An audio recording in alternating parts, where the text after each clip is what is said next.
Hello everyone, welcome to Uptake Jobs. Today's question is ప్రముఖ తెలుగు కవి దందిని సిద్ధారెడ్డికి రాసిన ఏ కవితా సంపుటికి కేంద్ర సాహిత్య అకాడమీ అవార్డు 2025 లభించింది.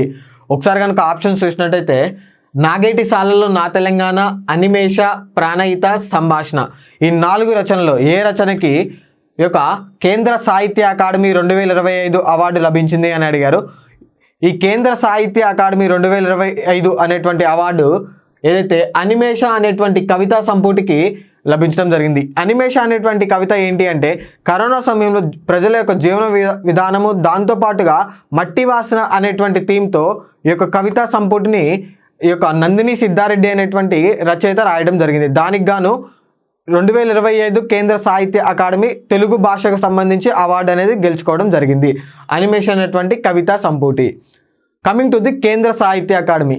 ఈ కేంద్ర సాహిత్య అకాడమీ ఏదైతే ఉందో దీన్ని 1954లో ఎస్టాబ్లిష్ చేయడం జరిగింది. మార్చి 12న ఎవరు ఎస్టాబ్లిష్ చేశారంటే పండిత్ జవహర్లాల్ నెహ్రూ ఎస్టాబ్లిష్ చేయడం జరిగింది. అప్పటి నుండి కూడా ఎవ్రీ ఇయర్ ఈ యొక్క అవార్డ్స్ని ప్రదానం చేయడం జరుగుతూ ఉంటుంది.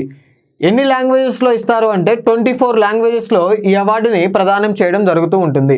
22 లాంగ్వేజెస్ 8th షెడ్యూల్లోని 22 లాంగ్వేజెస్ వాటితో పాటుగా ఇంకో 2 లాంగ్వేజెస్ ఏంటి అంటే ఇంగ్లీష్ మరియు రాజస్థానీ ఈ మొత్తం భాషల్లో కూడా ఈ యొక్క అవార్డుని ప్రదానం చేయడం జరుగుతూ ఉంటుంది. So correct answer for this question option B అనిమేష అనేటువంటి కవితా సంపుటికి తెలుగు భాష నుండి 2025 కేంద్ర సాహిత్య అకాడమీ గెలుచుకోవడం జరిగింది.